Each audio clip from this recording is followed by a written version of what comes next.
des services.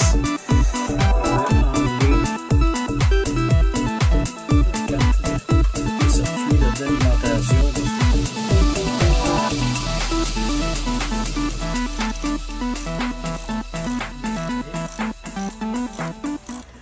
Bonjour et bienvenue à l'atelier.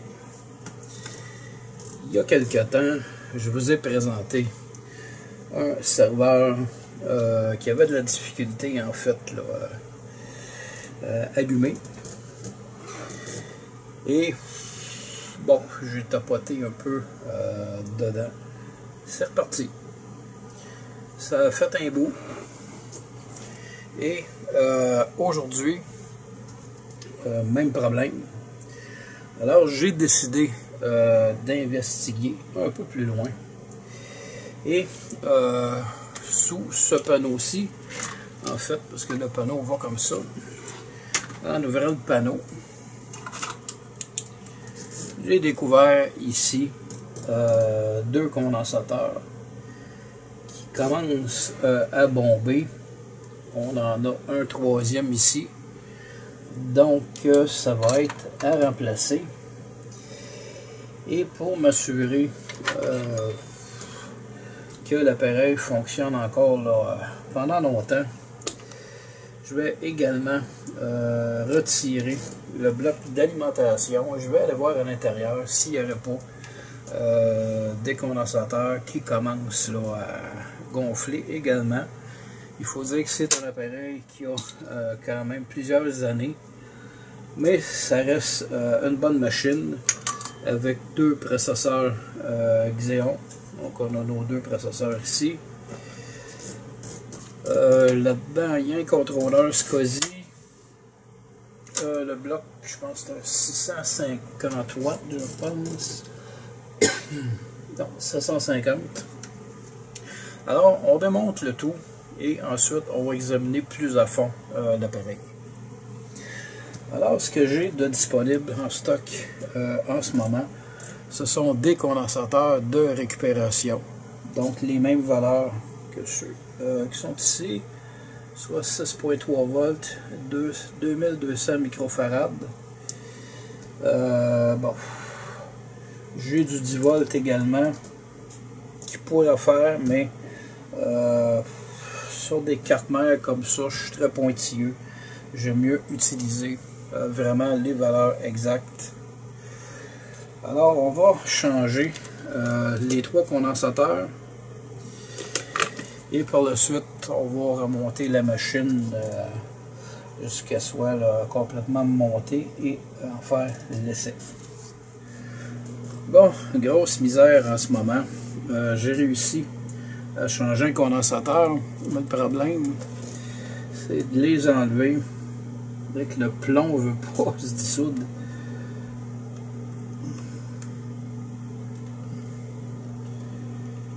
J'ai mis du floc, c'est mon deuxième fer à souder que j'essaie.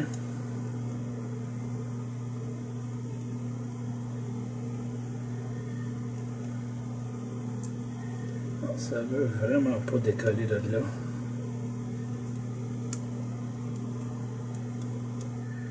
Présentement, c'est vraiment le bordel.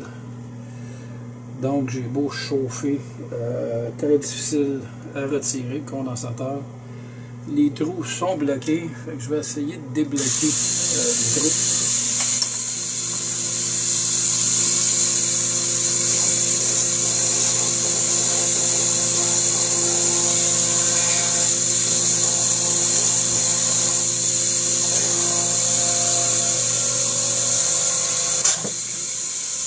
Bon, un fait, dans le cas de l'autre, ça va être un peu plus difficile, je pense.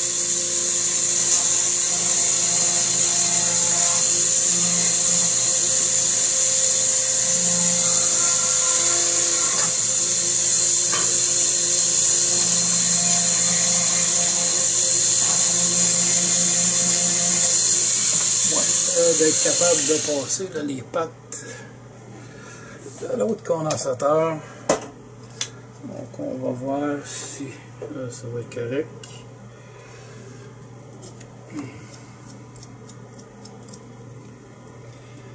évidemment que ce soit dans la bonne position. J'ai un petit peu de plomb.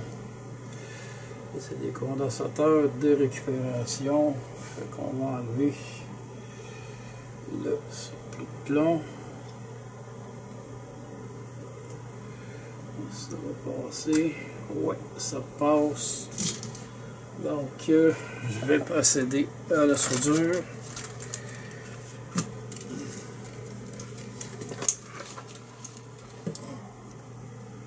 Bon, on en a deux pattes ici. On va mettre un peu de flux. Donc, du flux en pâte.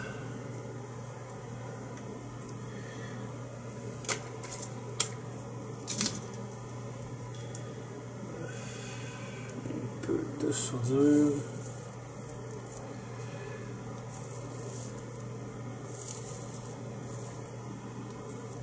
Bon, celui-là collé. Juste faire en sorte que ce soit bien soudé.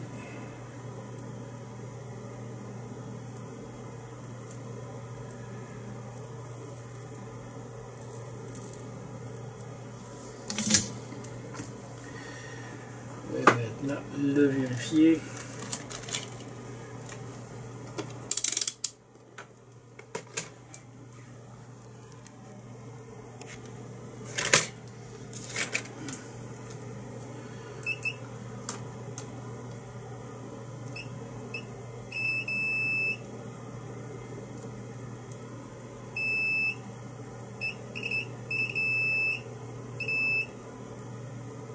Ok, ça c'est correct. Reste un à faire. Prend presque 20 minutes là, toutes les fois. C'est long un peu. Bon, mes trois condensateurs sont maintenant changés. J'ai retiré une partie du plastique protecteur ici. Et j'ai tout simplement remplacé là, par un autre morceau là, de matériau similaire que j'ai collé. Donc ça va protéger la carte mère. Et on a ici une, deux. C'est bien soudé lui. Ouais. Donc 3 condensateurs de changer. Alors je vais remonter tranquillement la partie restante, parce qu'on a ici des blocs de refroidissement pour les deux microprocesseurs. On va procéder avec ça. Alors je débute le réassemblage du serveur. Donc ici j'installe la carte mère. Et au fur et à mesure du montage, je vais regarder là, pas possibilité peut-être d'augmenter l'aération. Bon, il y a déjà là, 3 ventilateurs à l'intérieur, mais peut-être dans cette région-ci, il y aurait peut-être moyen. Ouais, je pense qu'il y a déjà quelque chose qui va là. Bref, je vais regarder ça et je vous reviens avec ça. Alors, on est rendu au bloc d'alimentation. J'ai vérifié les cartes, qui sont super belles. Donc, c'est une alimentation de 750 watts qui est double en fait. C'est des blocs d'alimentation conçus pour des serveurs. Seule problématique à l'intérieur, c'est qu'il y a énormément de poussière. Alors je vais sortir canne d'air comprimé. J'en ai une autre ici, je pense qu'il est presque vide.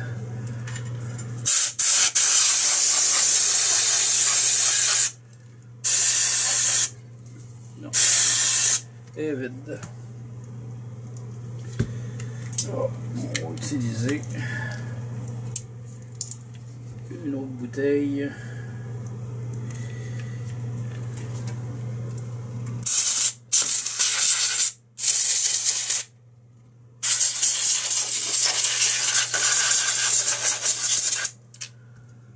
On va lever ça de côté.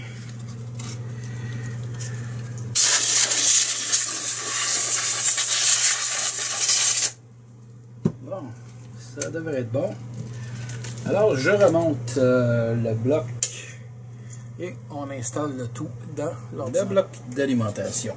Et maintenant, installé, fixé. Et c'est le moment de commencer à rebrancher tout ce beau filage. Bref, il y a 2 ou 3 trucs que j'ai pas encore installés. Il y a 2 ventilateurs qui vont ici au fond. Mais avant, je vais commencer par brancher les trucs les plus difficiles. Et un truc que je peux vous donner, si vous avez un travail de ce type-là à faire et que vous avez peur peut-être de vous mélanger, c'est de prendre des photos au fur et à mesure de chaque étape. De cette façon-ci, vous allez pouvoir regarder vos photos et ça va vous indiquer vraiment où sont vos branches. Je pense que ouais, c'est rentré. Est-ce qu'on a accès à l'autre connecteur? Bonne question. Il faut quand même que ce soit alimenté tout ça.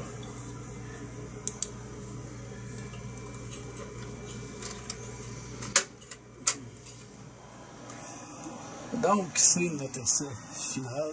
On va vérifier.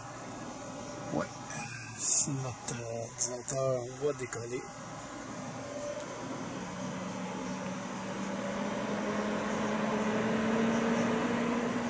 Là, évidemment, on ne pourra pas démarrer sur disque dur parce que je viens d'installer 2 nouveaux disques durs qui ont seulement été formatés. Les disques originaux du serveur ont été transférés sur un autre serveur. Donc, on va vérifier ce que ça donne ici.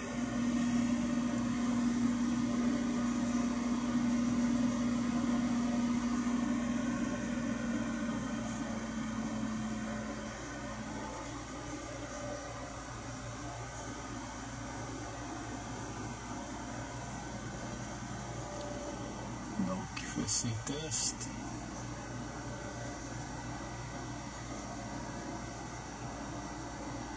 Et ça s'arrête ici, puisque les disques sont seulement formatés et à l'heure actuelle, il n'y a aucun système d'exploitation d'installer sur l'appareil.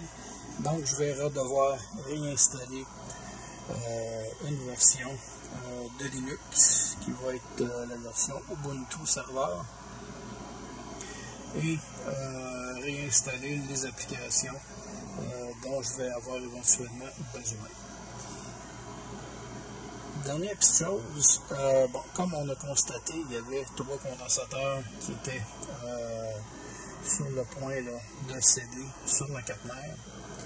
Évidemment, si j'avais eu, par exemple, un court-circuit au niveau du bloc d'alimentation et que ça aurait causé ce bruit-là au niveau des condensateurs, je n'aurais pas réparé. Parce que bien que ça change, généralement, dans ce contexte-là, la caténaire demeure toujours instable.